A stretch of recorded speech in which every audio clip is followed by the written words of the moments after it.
Hello, thank you so much. Welcome. I quote a line, innovators are to the growth Of a business, of your company and Like what rebels. rebels are to its survival. the survival. So yeah. we're talking about the specific role of the rebels in keeping corporation alive.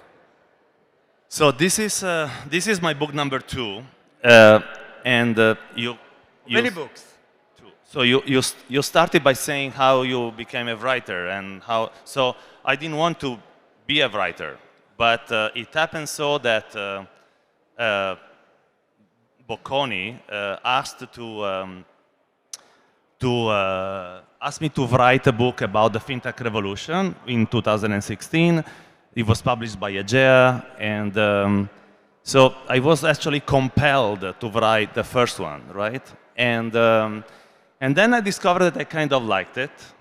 And 3 years later, I took basically inspiration from my own story because I worked a lot, like 13 years for a corporation, very large corporation, Swift, the one who does the high value payments transfer, and nobody knows is actually a company, but it is one, is a cooperative, etc., etc. And I call it the golden cage in the book.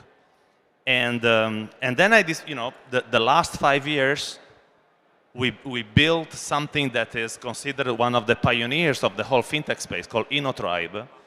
And I realized that, like 7 years later, that nobody that built that thing inside Swift was working for Swift anymore, that we all left.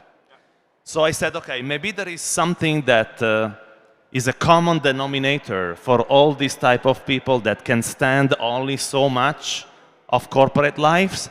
And you, my friend from Liguria, are one of them, for sure. I don't even know if you stand 2 years. At least I stand 13, right? And then I said, okay, let's go and find stories of misfits. That's why the subtitle of the book, which I forgot, it's not that I forgot the book with me, but I left it in Togo, in Africa, where I was 3 days ago. Doing what? Because I was doing the demo day of the largest African bank, and like an event like this one, but in Lomé, in Togo.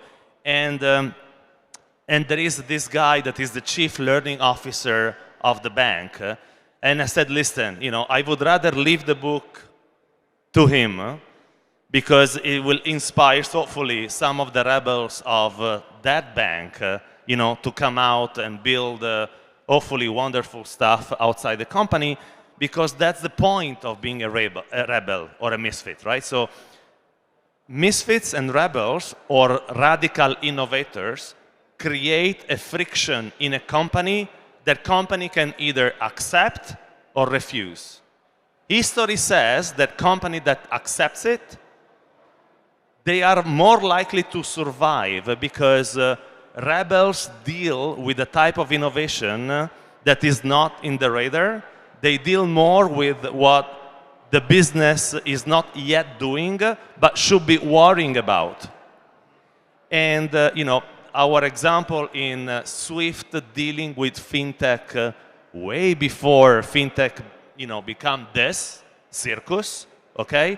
It is something that could have brought the cooperative to a way that today, they've completely missed the train, yeah? But they could have not only catch the train earlier, they could have created the bloody train if only they would realize it.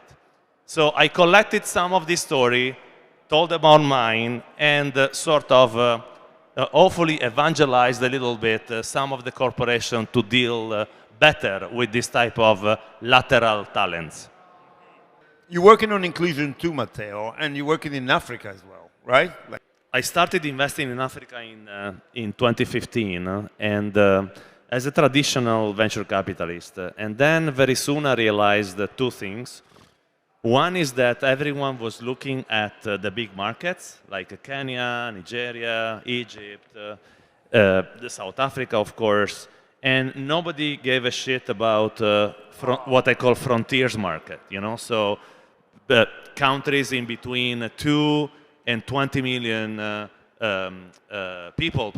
population, and where even the very basic needs of innovation were missing. So, for example, if you live today in Swaziland, which is a less than 2 million people country in the middle of South Africa, and you get paid once a month, more often than not, on the 15th of the month, you're out of money.